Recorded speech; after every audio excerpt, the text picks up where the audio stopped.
Bienvenue, Infonami est un Realme GT 8 Pro et aujourd'hui je vais vous montrer comment activer et configurer votre point d'accès portable sur cet appareil.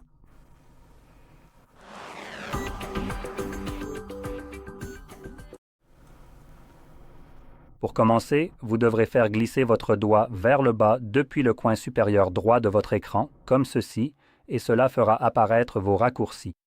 Maintenant, quelque part ici, vous devriez pouvoir trouver le raccourci pour le point d'accès.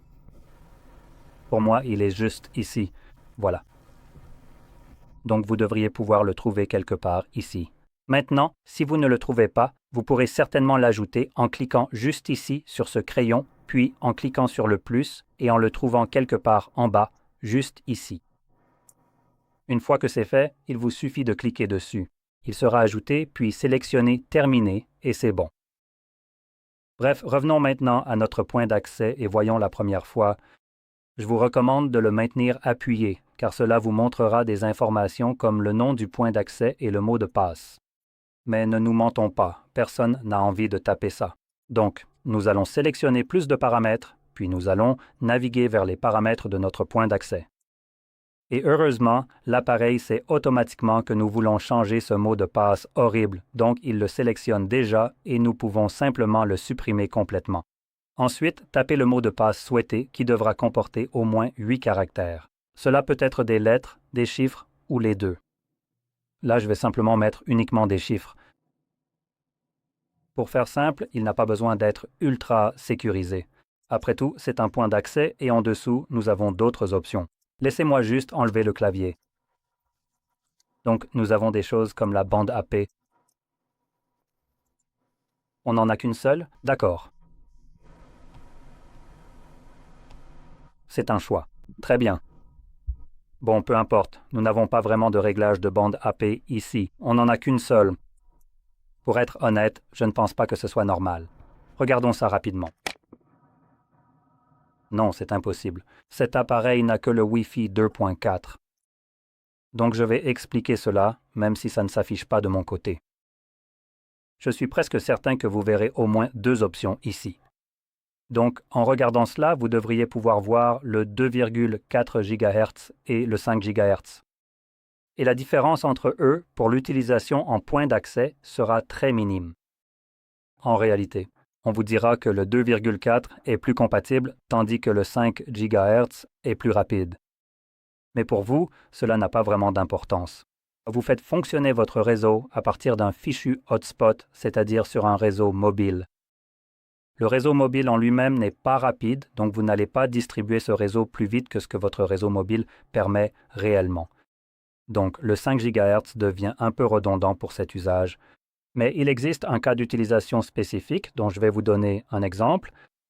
Donc, dans la plupart des cas, vous voudrez utiliser celui-ci car le 2,4 fonctionne littéralement avec n'importe quel appareil disposant d'une connectivité Wi-Fi.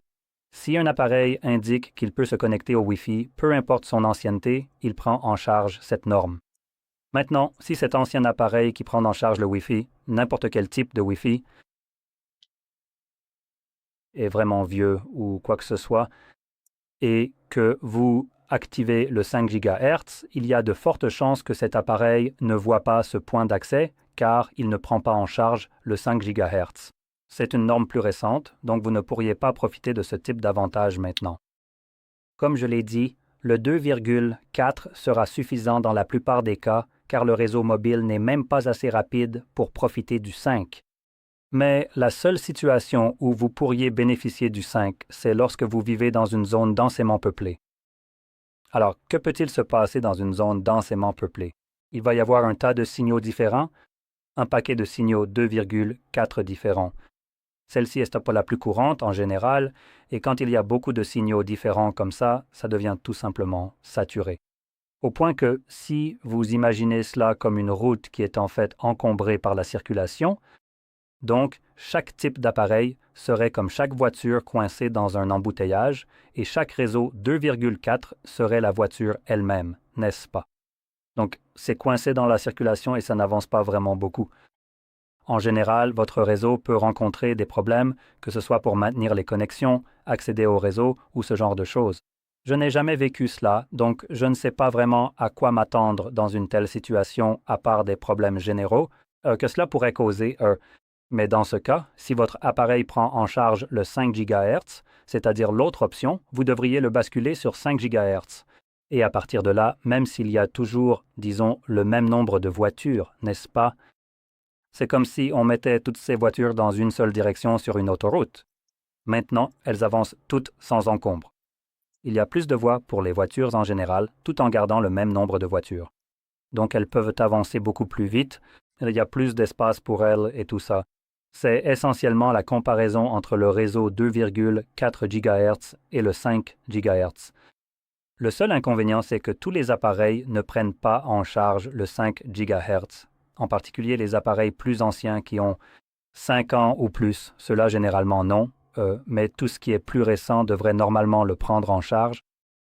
Celui-ci devrait aussi.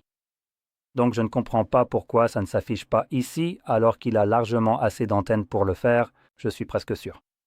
Donc c'est pour ça que j'en parlais, parce que je pense que dans ton cas, tu pourras le choisir si tu en as besoin.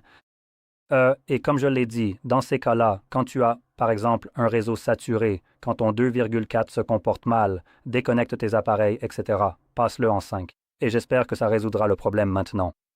De plus, on a aussi l'option d'utiliser le protocole Wi-Fi 6, ce qui me laisse un peu perplexe quant à la raison pour laquelle il apparaît ici. J'ai déjà vu ça plusieurs fois. Même lorsque le réseau 5 GHz est visible, cela signifie en gros réseau 5 GHz. Donc je ne comprends pas pourquoi on voit généralement le 5 ici, puis le Wi-Fi 6 qui active aussi le 5 GHz. Et comme je l'ai dit, j'essaye de l'activer, mais ça ne s'affiche pas. Donc ça, ce n'est pas le genre de logique que je comprends parfois. C'est la deuxième fois que je vois ça, que je le remarque sur une de ces marques, celle-ci. En particulier, le 5 n'est pas visible en ce moment. Si je réinitialise l'appareil, il le sera, mais en tout cas, une fois configuré, cliquez sur Enregistrer. Notez aussi l'option de désactivation automatique du point d'accès. Lorsqu'aucun appareil n'est connecté pendant 10 minutes. Donc, celle-ci est plutôt bien. Elle est activée par défaut et c'est celle qui désactive le point d'accès quand aucun appareil n'est connecté, ce que j'apprécie personnellement. Et j'aime ça parce que le point d'accès consomme plus la batterie de votre téléphone. Donc, quand vous avez fini de l'utiliser et que vous oubliez de le désactiver, comme c'est généralement automatique, par exemple, vous fermez votre ordinateur portable, vous le mettez dans un sac et vous mettez votre téléphone dans une poche, puis vous partez, n'est-ce pas? Vous ne pensez pas à l'éteindre. Donc, quand cela arrive, lorsque vous fermez votre ordinateur portable, il passe évidemment en mode veille, ce qui le déconnecte de votre point d'accès et lance donc le compte à rebours de 10 minutes. À ce moment-là, 10 minutes plus tard, l'appareil désactivera le point d'accès pour vous, ce qui permettra d'économiser un peu la batterie. Personnellement, je ne veux pas activer cette option, mais c'est à vous de voir si vous ne le souhaitez pas. Maintenant, une fois que tout est configuré, vous pouvez retrouver la fonction à nouveau. Et il suffit d'appuyer dessus chaque fois que vous voulez l'utiliser. Un petit message rapide s'affiche en haut pour indiquer qu'il est maintenant activé. Et c'est à peu près tout. Je peux donc maintenant prendre mon téléphone, ouvrir rapidement les paramètres Wi-Fi, les ajuster et ça marche. Ah voilà, Realme GT 8 Pro. Voici donc le réseau. Il me suffit de cliquer dessus et de m'y connecter avec le mot de passe que j'ai défini. Et je suis prêt à partir. Et encore une fois que j'en aurai fini, je m'en déconnecterai. Le minuteur se lancera ou je peux simplement le retrouver et appuyer dessus à tout moment pour l'éteindre. Et c'est à peu près tout. Donc, si vous avez trouvé cela très utile, n'oubliez pas de liker, de vous abonner et merci d'avoir regardé.